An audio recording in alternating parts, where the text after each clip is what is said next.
आइए दोस्तों बात करते हैं आज दिन भर की तमाम बड़ी खबरों में चीनी वायरस को लेकर क्या अपडेट चल रहे हैं। जी हाँ, तो दरअसल आपको बता दें अब तक के सबसे ज्यादा और गंभीर मामले देखे गए पिछले 24 घंटों के दौरान। आखिर कब थमेगा कोरोना का कहर? पिछले 24 घंटों में एक बार फिर से करीब 10,000 के नए मामले संक्रमण के देखे गए। 7,000 के पास कुल जान जाने वाले लोगों का आंकड़ा पहुंच चुका। जी हाँ, लाइव अपडेट आ रहा दोस्तों कोरोना वायरस इन इंडिया को लेकर। देख सकते हैं देश में कोरोना के तकरीबन 2.46 लाख मरीज हो चुके हैं। 6,929 लोगों की अब तक जान जाने की खबर है। एग्जैक्ट आंकड़ों की बात करें, टोटल देख सकते हैं कुल केस हो चुके हैं भारत में 2,46,628, जिनमें से 9,971 केस पिछले 24 घंटों में नए देखे गए। वहीं एक्टिव केस की बात करें जो कि अभी इलाज चल रहा है जिन लोगों का, तो वो है 1,20,406, जबकि अब तक 1,19,293 लोग ठीक भी हो चुके हैं। टोटल 6,929 लोगों की जान जाने की खबर है। तो ये रहे दोस्तों स्वास्थ्य मंत्रालय द्वारा जारी आज दिन के ही ताजा आंकड़े जो चीनी वायरस को लेकर भारत सरकार के द्वारा जारी किए गए। और इसी बीच अपन बात करें दोस्तों कोरोना से संबंधित कुछ और बड़ी खबरों को जानेंगे। इसके अलावा मौसम समाचार पर भी नजर डालेंगे। साथ ही एकता कपूर और हिंदुस्तानी भाव को लेकर भी कुछ बड़ी खबरें चल रही हैं। आज एकता कपूर का बर्थडे है। एकता कपूर की वेब सीरीज XXX2 वगैरह उस पर भी कुछ मसला चल रहा है, आपको पता होगा, भारतीय सेना को लेकर वगैरह वगैरह। तो उसको लेकर भी एकता कपूर ने चुप्पी तोड़ी, आपको बताएंगे बहुत सारी खबरें। इसके लिए आप हमारे साथ इस वीडियो में जुड़े रहेगा और इस चैनल को सब्सक्राइब करके बेल आइकन जरूर दबा दीजिएगा। चलिए इसी बीच अगला अपडेट आ रहा है दोस्तों। देख सकते हैं कि एम्स के डायरेक्टर ने चेताया कोरोना का पीक आना अभी बाकी है, कम्युनिटी ट्रांसफर का भी खतरा बना हुआ। जी हाँ, एम्स के डायरेक्टर डॉक्टर रणदीप गुलेरिया ने दावा किया दोस्तों कि कोरोना वायरस के मामले अभी और भी ज्यादा बढ़ सकते हैं, क्योंकि देश के केवल 10 से 12 शहरों में ही कम्युनिटी ट्रांसफर का खतरा है। उन्होंने कहा कि दिल्ली मुंबई के हॉटस्पॉट इलाकों में कम्युनिटी ट्रांसफर का सबसे ज्यादा खतरा है। कम्युनिटी ट्रांसफर क्या होता है दोस्तों? तो ये बोले तो ये एक तरह से यूं हो जाता है जैसे कि महामारी सभी जगह पर कॉमनली फैल जाती है उस एरिया में, ठीक है ना, और फिर ऑटोमेटिकली नेचुरल तरीके से इम्यूनिटी पावर पैदा होती है और फिर वो महामारी धीरे धीरे खत्म होती है। लेकिन इसमें रिस्क ये रहता है कि कई बार अगर इम्यूनिटी पैदा नहीं हो पाई तो बहुत ज्यादा लोगों की जान जाने का खतरा बना रहता है। तो ऐसा मसला चल रहा है। और इसी बीच अगली खबर है कि हर्बल से दूर भागेगा कोरोना।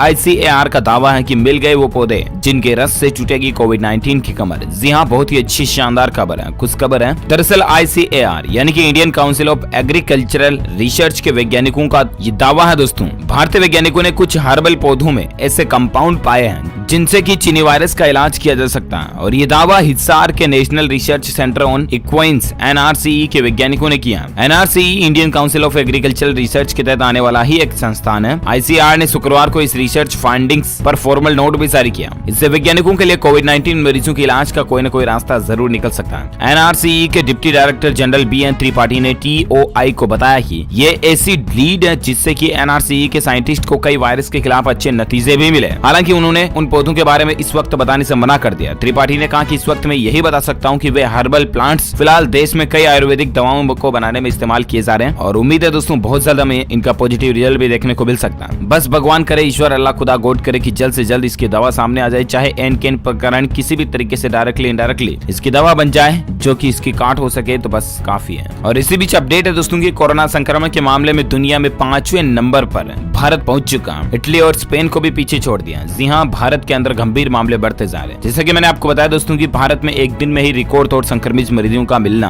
अभी भी जारी है। कुल मरीज स्पेन और इटली से भी ज्यादा हो चुके हैं। भारत में कोरोना वायरस के पिछले 24 घंटों के दौरान करीब 10,000 के समथिंग नए मामले सामने आए। 287 लोगों की 24 घंटों में जान गई। और इसके बाद भारत में भी कुल कितने आंकड़े पहुंच गए, मैंने जैसे कि आपको बताया 2,46,628 हो चुके हैं, जबकि अब तक टोटल 6,929 लोगों की जान भी जा चुकी है। तो दोस्तों ये आंकड़े और मामले वाकई में बहुत ज्यादा गंभीर और सीरियस चल रहे हैं और शायद यही एक वजह है कि भारत जो है 5वें नंबर पर पहुंच चुका है, जबकि इतने दिन 10वें नंबर पर था, फिर 7वें 6ठे पर आया और अभी तो 5वें नंबर पर है। जरा सोचिए आप। इसलिए प्लीज आप लॉकडाउन के नियमों का सही से पालन करें, बिना काम घर से बाहर न जाएं, मास्क, सोशल डिस्टेंसिंग, सैनिटाइजर वगैरह का इस्तेमाल जरूर करते रहें, है ना। और इसी बीच अगला अपडेट है उत्तराखंड में कोरोना के 88 नए मामले देखे गए। पीड़ितों की संख्या 1303 हो चुकी है। उत्तर प्रदेश में 11 नई मौतों के साथ अब तक 268 लोगों की जान जाने की खबर है। ये उत्तराखंड और यूपी का आंकड़ा। और इसी बीच अपडेट है कि कोरोना वायरस से भारत में 3,000 से ज्यादा मरीजों की महज 2 हफ्तों में जान गई। जरा सोचिए आप, बहुत ज्यादा गंभीर और क्रिटिकल सिचुएशन है। भारत में कोरोना वायरस से मौत का आंकड़ा लगातार बढ़ रहा है। इस खतरनाक वायरस से पिछले 7 दिन में यानी कि एक हफ्ता में तकरीबन 2 हफ्ता में 3000 से ज्यादा मरीजों की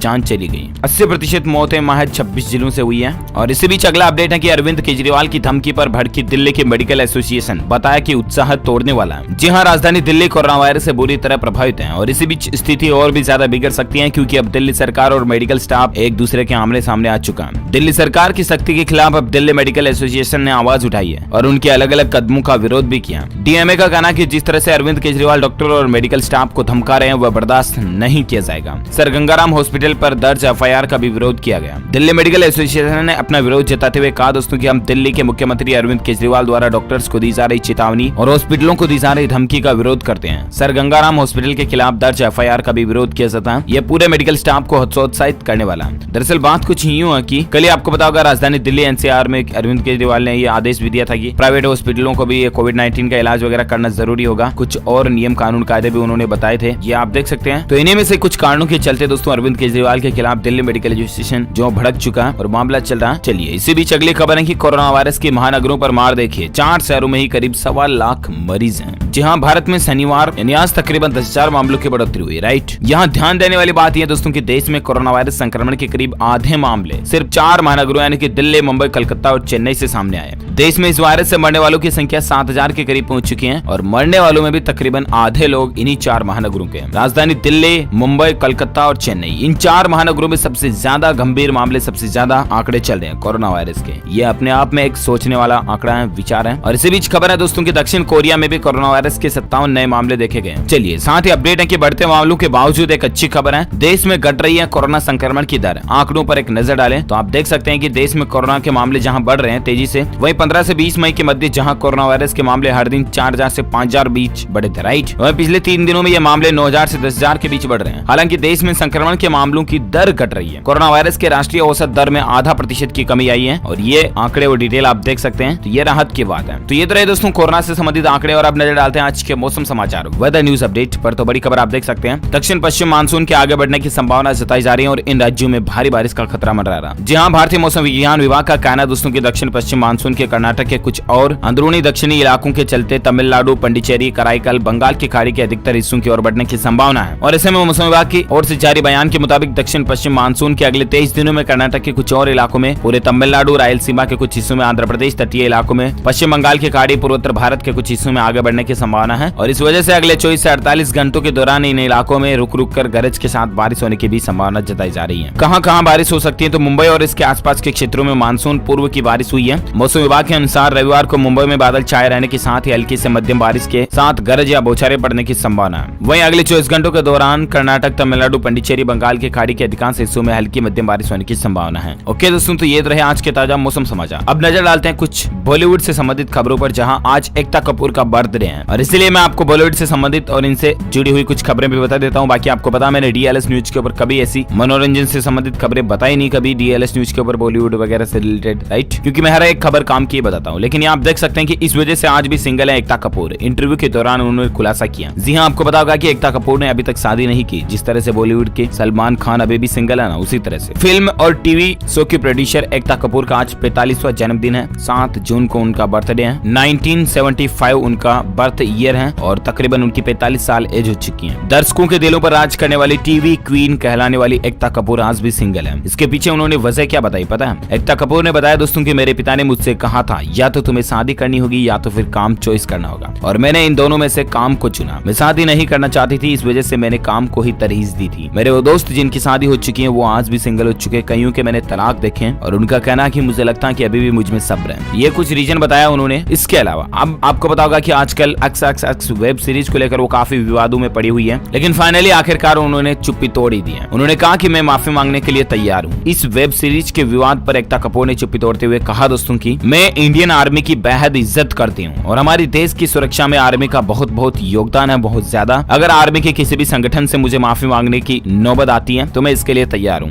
एकता कपूर ने कहा कि मैं सोशल मीडिया पर मिलने वाली धमकियों और कुछ बदमाशों की अभद्र भाषा से डरने वाली नहीं हूँ। आज मैं जहाँ हूँ वहाँ कल कोई दूसरी महिला हो सकती है। मेरी माँ और परिवार को रेप की धमकी तक मिल रही है, जो कि सरासर गलत है। मैंने वेब सीरीज के इस एपिसोड को अनुमति नहीं दी थी। जब ये विवाद शुरू हुआ तभी उस विवादित सीन को शो से भी हटा दिया गया। ये आप देख सकते हैं इंस्टा स्टोरी के ऊपर भी उन्होंने कुछ लिखा है। ये अच्छी बात है दोस्तों की उन्होंने माफी मांग लिया आखिरकार फाइनली, है ना। लेकिन हिंदुस्तानी भाव ने एकता कपूर के ऊपर आपको पता होगा कि केस फाइल किया था, तो फिर उन पर भी एकता कपूर भड़कते हुए एक बयान देती हैं कि ये करना गलत है तो ये करना सही है क्या, वगैरह वगैरह मसला भी चल रहा है। इस एकता कपूर के मामले में हिंदुस्तानी भाव को तो आप जानते होंगे, उन्होंने एकता के खिलाफ सेना का अपमान करने के लिए FIR भी दर्ज कराई है। और अब फाइनली इस मामले में एकता का भी जवाब आ गया। एकता ने हिंदुस्तानी भाव को करारा जवाब देते हुए कहा कि उन्होंने भारतीय सेना से माफी मांगने में कोई हिचक नहीं है। इसके साथ ही उन्होंने ये भी कहा कि पहले से ही वेब सीरीज से विवादित सीन को हिस्से को हटा दिया गया, फिर भी भारतीय सेना के अधिकारियों की पत्नियों से भी माफी मांगने में मुझे कोई दिक्कत नहीं है, ये कहना है एकता कपूर का। और एकता ने कहा कि सोशल मीडिया पर ट्रोल किए जाने से उनको दिक्कत है, जबकि वह पहले से ही इस मामले पर सफाई दे चुकी हैं। तो ये कुछ मसला चल रहा है। उन्होंने कहा कि ये करना सही है तो ये करना गलत है क्या, वगैरह वगैरह, है ना। तो इसी के साथ ही दोस्तों आज की इस बड़ी खबरों के वीडियो को यहीं समाप्त करते हैं। आप मुझे नीचे कमेंट करके बताना जरूर की आपकी क्या राय है इस वेब सीरीज को लेकर, मुझे नीचे कमेंट में बताइएगा। और साथ ही दिल से इस वीडियो को लाइक करना, ज्यादा से ज्यादा अपने दोस्तों के साथ फेसबुक और व्हाट्सएप पर शेयर भी करना। और अगर आप DLS न्यूज चैनल पर पहली बार आए हैं ना, तो चैनल को सब्सक्राइब करके बेल आइकन जरूर दबा देना, ताकि आपको रोजाना के ताजा अपडेट्स तुरंत आपके मोबाइल पर मिलते रहेंगे। Thank you, take care, good bye, जय हिंद, जय भारत, वंदे मातरम।